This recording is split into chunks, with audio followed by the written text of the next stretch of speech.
네, 안녕하세요. 다정한 참견의 다일입니다. 오늘은 연인과 싸웠을 때 마음을 풀어주는 방법이라는 주제로 이야기를 나눠보도록 하겠습니다.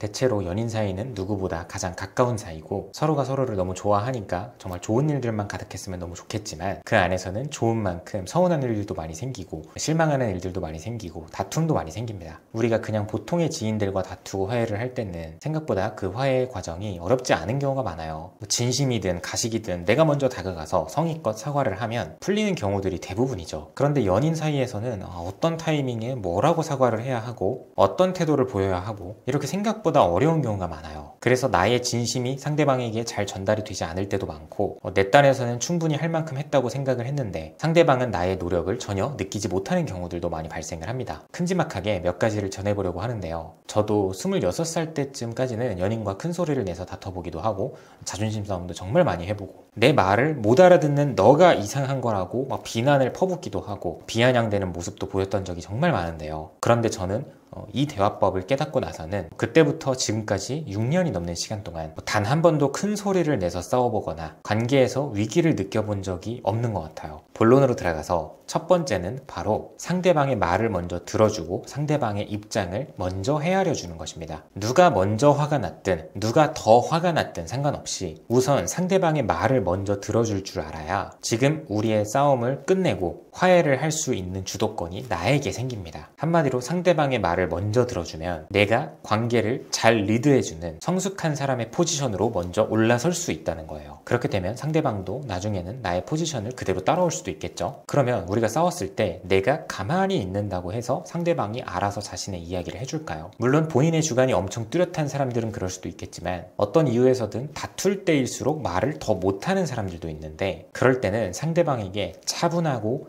편안하게 먼저 물어봐 줄 줄 알아야 합니다. 지금 우리가 싸워서 둘 다 서로 감정적인 상태일지라도 오히려 내가 먼저 차분하게 또박또박 지금 나는 너의 감정이 궁금하다. 내가 섣불리 판단해서 우리 사이에 오해가 생길 수도 있으니 먼저 너의 생각부터 다 들어보고 싶다. 이렇게 하나씩 차분하게 물어봐주면 웬만하면 사람들은 다 대답을 해줍니다. 그런데 우리가 보통 싸우는 장면을 보면 그래서 너는 대체 무슨 생각인 건데? 아까 왜 그런 건데? 대체 또 왜 그러는 건데? 이런 느낌이기 때문에 상대방도 자존심이 발동이 되고 2차적으로 감정이 상하는 계기가 돼서 말이 안 통하는 느낌을 받는 거죠. 그래서 남녀 사이에서 다툼이 일어나는 그 순간에 차분하게 질문할 줄을 몰라서 헤어지는 커플들을 보면 그런 경우가 가장 아쉽고 안타까운 것 같아요. 이런 사람들이 꼭 헤어지고 나서도 우리 둘은 성격이 정말 잘 안 맞아서 헤어진 거다라고 생각을 하고 있을 거잖아요. 사실 이만큼 작은 부분 하나만 신경을 썼어도 지금쯤 잘 만나고 있었을 거고 우리만큼 잘 맞는 사람이 어디 있냐라고 말을 했을 수도 있는 건데 그리고 이어서 다음 두 번째가 바로 다툼의 상황에서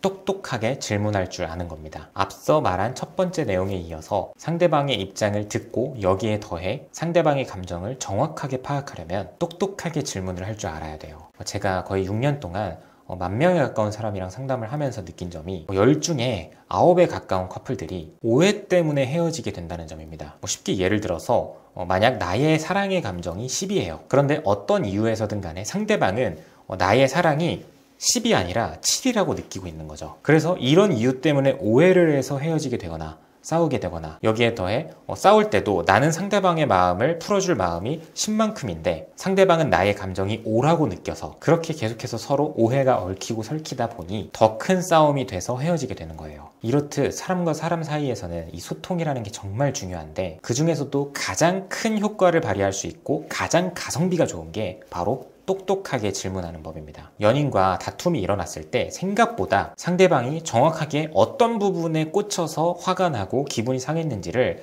잘 모르는 분들이 굉장히 많아요. 예를 들어보면 우리가 어떠한 이유 때문에 이번 주말에 만나지 못하게 된 거예요. 그리고 이때 상대방이 기분이 좀 좋아 보이지 않았던 거죠. 그리고 난 그런 상대방의 모습을 보면서 이번 주말에 못 본다고 서운해하고 삐졌나 보네 라고 생각을 하고 있었던 거죠. 근데 알고 보니 상대방은 이번 주말에 못 보게 돼서 서운했던 게 아니라 이전부터 담아왔던 다른 일 때문에 서운함이 폭발을 한 거죠. 그렇게 서로 핀트가 안 맞아서 대화 중에 계속해서 더 많은 오해가 쌓이고 그렇게 점점 대화 난이도가 어려워지면서 우리는 안 맞는다고 생각을 하게 됩니다. 그래서 그때마다 똑똑하게 상대방에게 질문을 할 줄 알아야 된다는 거예요. 너 기분이 별로 안 좋아 보이는데 혹시 이번 주에 우리가 못 보게 돼서 그 부분이 많이 서운한 거야? 아니면 혹시 내가 놓치고 있는 게 따로 있을까? 그렇다면 뭔지 조금 알려줄 수 있어? 이렇게 구체적으로 물어봤는데 대답을 안 해주는 사람은 거의 없을 겁니다. 왜냐? 서로 좋아하는 사이니까요. 어떤 식으로든 힌트를 주게 되어 있어요. 그리고 남녀 사이에서는 서로가 서로의 마음을 몰라준다고 생각을 해서 서운해하다가 헤어지는 경우들이 많은데, 이런 식으로 솔직하게 물어봐주면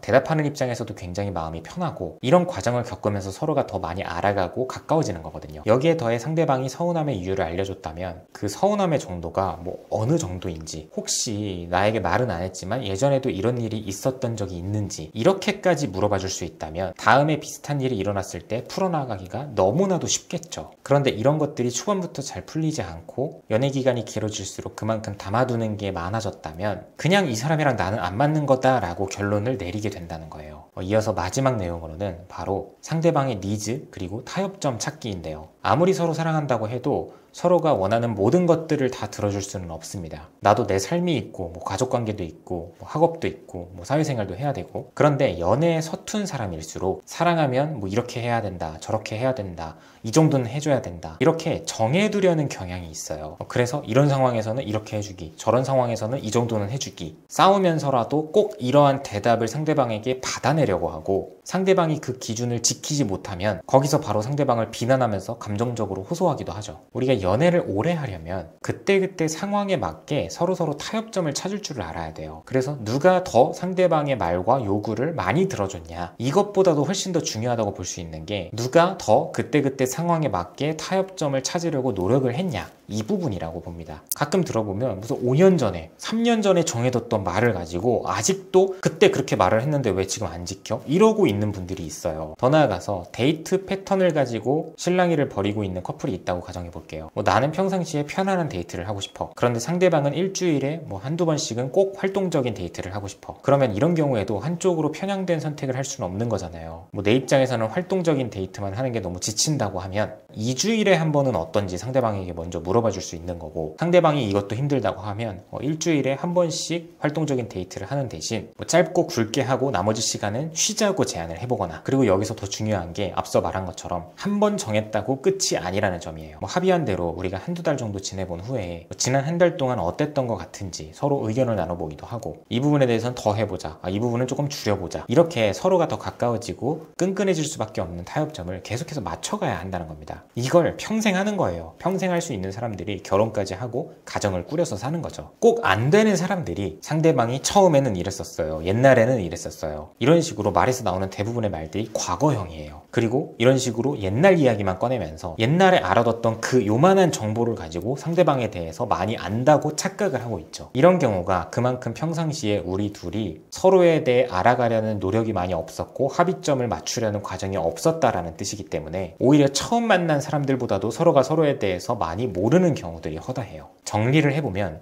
상대방의 입장을 먼저 헤아려주고 들어주기, 그 다음이 똑똑한 질문하기, 마지막으로 타협점 맞춰가기, 이 세 가지 과정을 내 스타일대로 흡수를 한다면 어떤 연애를 하더라도 절대적으로 나의 잘못으로 헤어지게 될 빈도가 확연하게 줄어들 거라고 자부합니다.